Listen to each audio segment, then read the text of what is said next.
ओम नमो भगवते वासुदेवाय नमः। श्रीमद् भगवद गीता साधक संजीवनी अध्याय 11 श्लोक संख्या 44। तस्मात् प्रणम्य प्रणिधाय कायं प्रसादये त्वाम अहमीश मीड्रियम पितेव पुत्रस्य सखेव सख्युः प्रियः प्रियार्यार्हसि देव सोढ़ुम। इसलिए शरीर से लंबा पढ़कर स्तुति करने योग्य आप ईश्वर को मैं प्रणाम करके प्रसन्न करना चाहता हूँ। जैसे पिता पुत्र के, मित्र मित्र के और पति पत्नी के अपमान को सह लेता है, ऐसे ही हे देव आप मेरे द्वारा किया हुआ अपमान सहने में समर्थ हैं। आप अनंत ब्रह्मांडों के ईश्वर हैं, इसलिए सबके द्वारा स्तुति करने योग्य आप ही हैं। आपके गुण प्रभाव महत्व आदि अनंत हैं, अतः ऋषि महर्षि देवता महापुरुष आपकी नित्य निरंतर स्तुति करते रहें तो भी पार नहीं पा सकते। ऐसे स्तुति करने योग्य आपकी मैं क्या स्तुति कर सकता हूँ।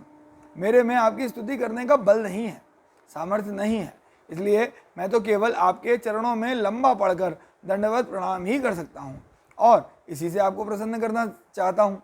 पितेव पुत्रस्य सखेव सख्युः प्रियः प्रियार्यार्हसि देव सोढ़ुम। किसी का अपमान होता है तो उसमें मुख्य 3 कारण होते हैं। पहला प्रमाद या असावधानी से, दूसरा हंसी या दिल लगी विनोद में ख्याल न रखने से, तीसरा अपने मन की घनिष्ठता होने पर अपने साथ रहने वाले का महत्व न जानने से।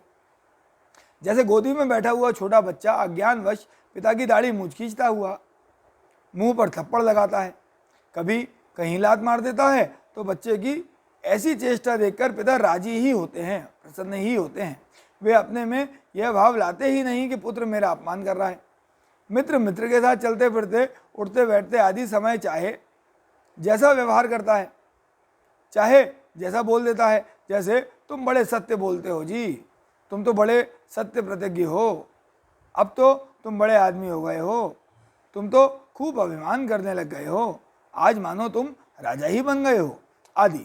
पर उसका मित्र उसकी इन बातों का ख्याल नहीं करता, वो तो यही समझता है कि हम बराबरी के मित्र हैं। ऐसी हंसी दिल लगी तो होती ही रहती है। पत्नी के द्वारा आपस के प्रेम के कारण उठने बैठने बातचीत करने आदि में पति की जो कुछ अवहेलना होती है उसे पति सह लेता है। जैसे पति नीचे बैठा है तो वह ऊंचे आसन पर बैठ जाती है, कभी किसी बात को लेकर अवहेलना भी कर देती है, पर पति उसे स्वाभाविक ही सह लेता है।